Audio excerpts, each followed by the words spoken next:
Hello, everybody, and welcome back to the Patreon podcast. This week I wanted to talk about the idea of overcommunication. I think that it's really important to overcommunicate most times rather than undercommunicate. One example that kind of spurred this for me was my wife and I went on a short road trip last month, and about 2 or 3 hours into the drive, I said, "Hey, I was cold. Can we turn off the AC?" And she said, "Oh, I'm also cold." Yes, please. Let's turn off the AC for a bit. And it was just that idea that both of us were kind of not great, but we thought the other person was good, and we didn't do anything about it because we wanted to make sure that the other person was happy and comfortable. And I think that this really translates very well into business and doing creative work, especially on commission, where you can assume, often incorrectly, but you can assume that the other person is good, the person you're collaborating with. And if you don't have that direct line of communication and you don't communicate often, things get missed and people make assumptions, and assumptions are often bad. Like you want to know what that person is thinking and not imagine what they're thinking. So when I work with clients, I tend to give them many, many updates, and I'm upfront about it. I'm just like, when I do something, I'm going to let you know.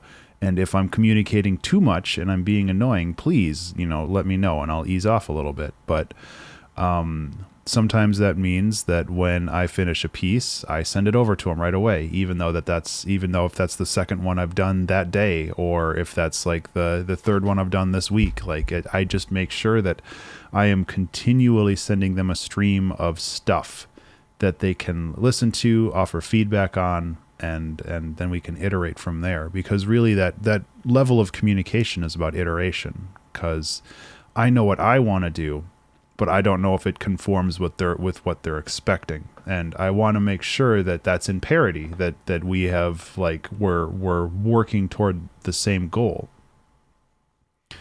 So yeah, I think that just taking the extra time to communicate, honestly, communicating like this can be scary sometimes too, because you're like, oh man, am I being annoying? Am I saying too much? Is this gonna cost me the job? But 99% of the time, people appreciate it. I've had some people be like, yo, just send me an update once a week or something, and which is fine. It just, I feel that slows down the whole process, because suddenly you're not,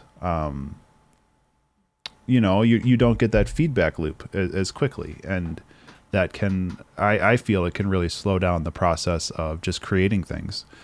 But other people are busy, and they can't sit there and listen to the constant stream of content that you're creating for them. So you take what you can get. Yeah, I think that's pretty much it for this one. I really think that it's a very important lesson to keep in mind. But there really isn't a whole lot of details for it. It's just like, when you make something, send it off.